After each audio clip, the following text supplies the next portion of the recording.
কাল কিয়ামতের ময়দানে আল্লাহ তাআলা 7 ব্যক্তিকে আরশের ছায়ার নিচে জায়গা দান করবেন। এক নম্বরে নবীজি বলেছেন আল ইমামুল আদিল, যিনি হলেন ইনসাফকারী ইমাম, ন্যায়পরায়ণ শাসক। ন্যায়পরায়ণ কি? শাসক। এমন শাসক না হে মুমিন 500 টাকার বিনিময়ে বিচারকে উল্টায়া দেয়। এরকম আছে না? এরকম না একজন ন্যায়পরায়ণ শাসক, যেটা সত্যকে সত্য বলবে, মিথ্যাকে মিথ্যা বলবে। বোঝা গেছে? নবীজি বলেছেন 7 ব্যক্তিকে আল্লাহ আরশের ছায়ার নিচে জায়গা দান করবেন। তার মধ্যে 1 নম্বর হলো যিনি ইমামুল আদিল, যিনি ইনসাফকার ইমাম, যিনি মানুষের ন্যায় বিচার করে। 2 নম্বর আল্লাহর হাবিব বলেছেন শাবুন নাশাআ ফি ইবাদাতি রাব্বিহি আযজা ওয়া জাল, যেই যুবক যৌবন বয়সে আল্লাহ তাআলার ইবাদতে কাটাইয়া দেয়। যুবক বয়সের যে কত ইবাদতের কত দাম মুমিন, সেটা বৃদ্ধ হলেই না বোঝা যায়।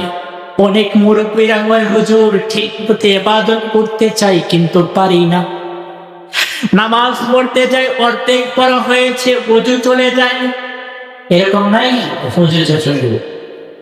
কাল কিয়ামতের ময়দানে আল্লাহ তাআলা 7 ব্যক্তিকে আরশের ছায়ার নিচে জায়গা দান করবেন।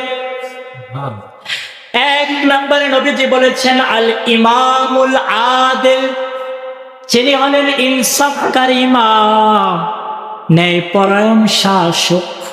ন্যায়পরায়ণ কি? শাসক। এমন শাসক না হে মুমিন 500 টাকার বিনিময়ে বিচারকে উল্টায়া দেয়। এরকম আছে না? এরকম না একজন ন্যায়পরায়ণ শাসক, যেটা সত্যকে সত্য বলবে, মিথ্যাকে মিথ্যা বলবে। বোঝা গেছে? নবীজি বলেছেন 7 ব্যক্তিকে আল্লাহ আরশের ছায়ার নিচে জায়গা দান করবেন। তার মধ্যে 1 নম্বর হলো যিনি ইমামুল আদিল, যিনি ইনসাফকার ইমাম, যিনি মানুষের ন্যায় বিচার করে। 2 নম্বর আল্লাহর হাবিব বলেছেন শাবুন নাশাআ ফি ইবাদাতি রাব্বিহি আযজা ওয়া জাল, যেই যুবক যৌবন বয়সে আল্লাহ তাআলার ইবাদতে কাটাইয়া দেয়।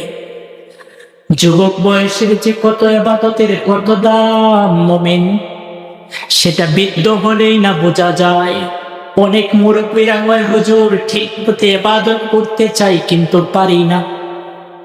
নামাজ পড়তে যাই, অর্ধেক পড়া হয়েছে, ওযু চলে যায়। এরকম নাই? ওযু চলে।